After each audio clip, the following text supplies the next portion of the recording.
Senhores taxistas, essa profissão nobre, hoje é dia 19/1/2017. Eu quero agradecer ao presidente do Sindicato Natalício, o presidente Ceará, a toda a cooperativa, a Rádio Táxi e também as frotas que aqui estiveram na reunião. Foi uma reunião marcada com urgência, porque ontem eu estive com o governo, com o prefeito João Dória, com o secretário Júlio Seminini, e ele vai nos atender. O secretário de Transporte já está atendendo os sindicatos e a todos nós taxistas para a gente ver o melhor para todos vocês da categoria.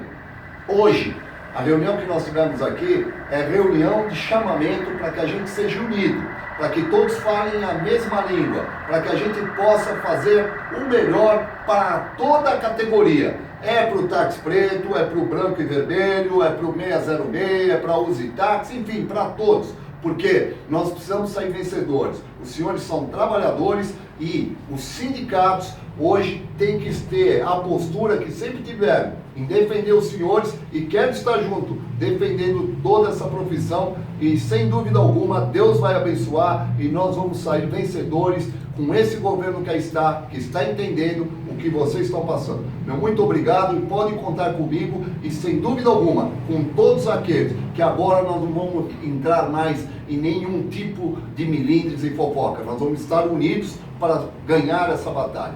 Muito obrigado. Isso aí.